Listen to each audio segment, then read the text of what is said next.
Hi there, this is यस यशवाल। आज हम जो बात करेंगे ये एक बहुत ही इम्पोर्टेंट कॉन्सेप्ट है। अगर हम ऐसा लिखते हैं जैसे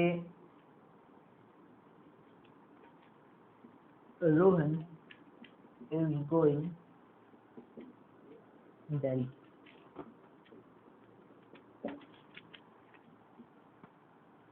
तो ये सेंटेंस राइट है या रॉन्ग है?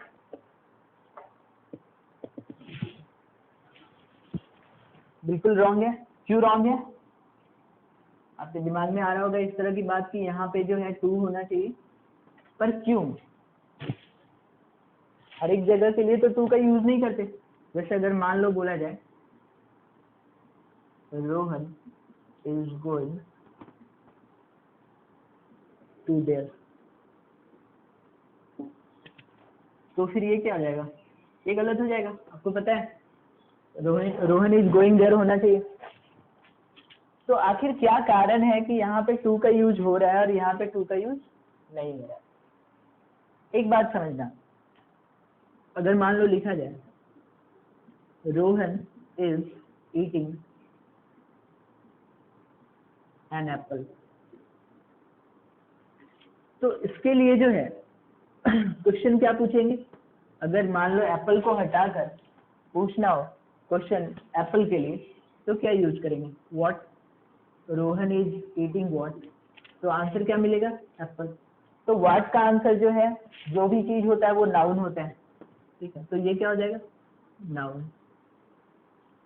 उसी तरह who is eating an apple, तो यहाँ पे हु का जो आंसर है वो क्या है? रोहन। तो रोहन भी क्या है? नाउन है। तो एक बात समझना कि जो है ये हु का या व्हाट का या हुम का, इन तीनों का जो रिप्लाई मिलता है वो नाउन होता है। बहुत ही इंपॉर्टेंट बात है। तो ये जो है नाउन है, हु, व्हाट या हुम। उसी तरह वेयर का जो रिप्लाई होता है वो एडवर्ब होता है, ठीक है? अब एडवर्ब क्या होता है, एक चीज और समझ लेना, जो वर्ब के बारे में कोई इंफॉर्मेशन दे। वेयर हो गया, हाउ हो गया, ये सब जो है किसी कार्य को करने के बारे में, या व्हेन हो गया, हाउ, व्हेन, ये भी समय के बारे में बताएगा। समय मतलब किसी काम से रिलेटेड इंफॉर्मेशन मिलेगा कि ये काम कब हुआ। तो ये सब एडवर्ब, इसके जो आंसर मिलेंगे, जैसे इनके आंसर मिले तो नाउन है, इसी तरह इनके जब आंसर मिलेंगे तो वो वर्ड जो होगा वो क्या होगा? एडवर्ब होगा। ओवरऑल हम लोग ये सब क्यों पढ़ रहे हैं? देखो, एक बात और समझनी है आपको कि अगर ऐसा लिखा जाए he is sitting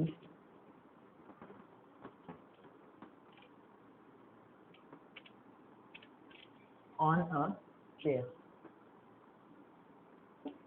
ठीक है? तो ये प्रीपोजिशन है और ये इस प्रीपोजिशन का ऑब्जेक्ट है। ये दोनों मिलकर किसका आंसर दे रहे हैं? वेयर का। he is sitting where। तो इससे क्या पता चला कि प्रीपोजिशन और इसका ऑब्जेक्ट मिलकर किसका आंसर देते हैं? वेयर का, ठीक? और वो क्या बन जाते हैं? एडवर्ब। ये या तो एडवर्ब होगा या एडजेक्टिव। प्रीपोजिशन और उसका ऑब्जेक्ट मिलकर या तो एडवर्ब बनता है या एडजेक्टिव बनता है। एडजेक्टिव कैसे बनता है? देखो, ये अगर ऐसा लिखा जाए there is a girl in the room,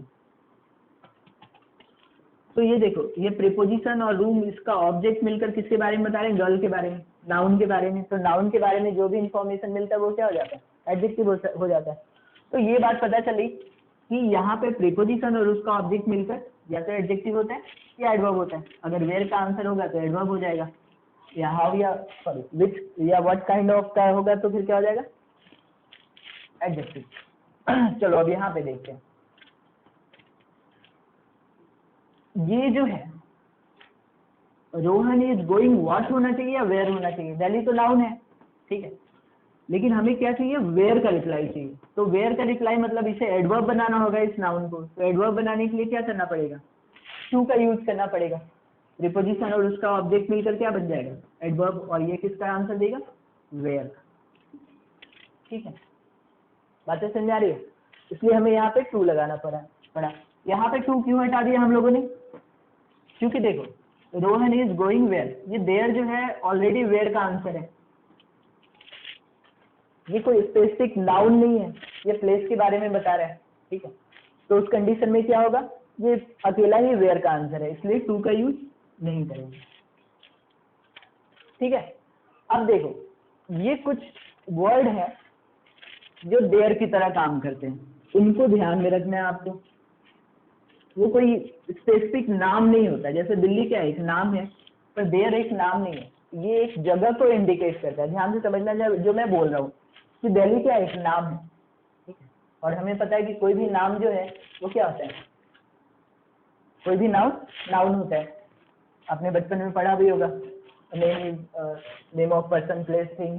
ठीक है, तो ये प्लेस का नाम हो गया, लेकिन देयर जो है वो नाम नहीं, ये वेयर का रिप्लाई कर रहा है। ठीक है, ये एक जगह को बता रहा है।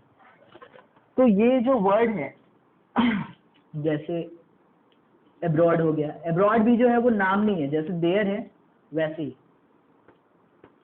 अक्सर पेपर में आता है, इसको ध्यान में रख लेना। अब्रॉड, इसके साथ कोई प्रीपोजिशन का यूज करेंगे या नहीं, नहीं, इनके साथ कोई प्रीपोजिशन का यूज नहीं करेंगे, no preposition. Abroad, upstairs, downstairs, stairs लिखेंगे। ठीक है, ये प्लूरल है, डाउन डाउन,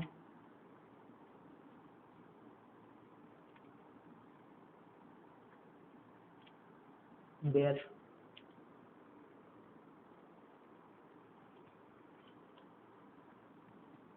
समवेयर, एवरीवेयर,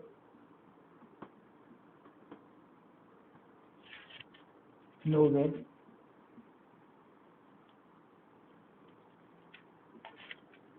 और ये होम, इससे भी रिलेटेड क्वेश्चन आता है। ठीक है, इसके साथ से प्रीपोजिशन का यूज नहीं करते हैं, हमने अपने पहले वाले वीडियो में भी डिस्कस किया इसके बारे में। ठीक है, एक बार फिर से देख लेते हैं। अगर मान लो ऐसा लिखा जाए,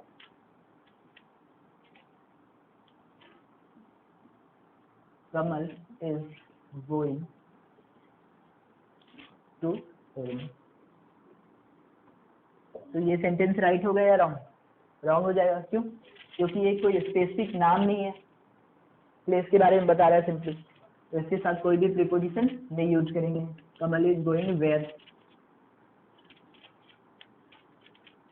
राइट, तो उसके साथ भी कोई प्रीपोजिशन का यूज नहीं करेंगे। बातें समझ आएंगे। इन सारे वर्ड्स को आप ध्यान से समझ लो, लिख लो। ये सारे जो हैं, कुछ और भी वर्ड हैं, जैसे इन हो गया, इनसाइड हो गया,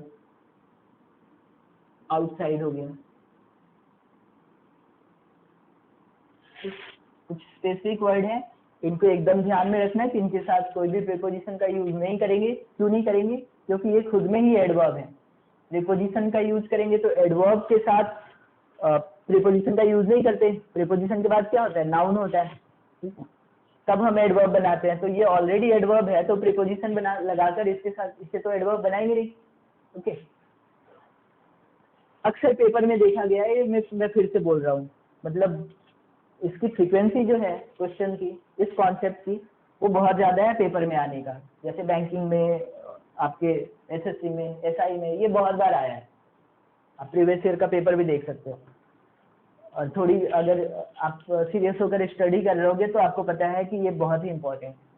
क्यों इंपॉर्टेंट है, रटना नहीं है। ठीक है, रटने के लिए मैं नहीं बोल रहा हूँ कि आप रट लो, समझने की जरूरत है। ठीक, कि क्यों आखिर प्रीपोजिशन नहीं लग रहा है इनके साथ, क्योंकि ये खुद में ही क्या है, एडवर्ब है। Okay, thank you, see you in the next video.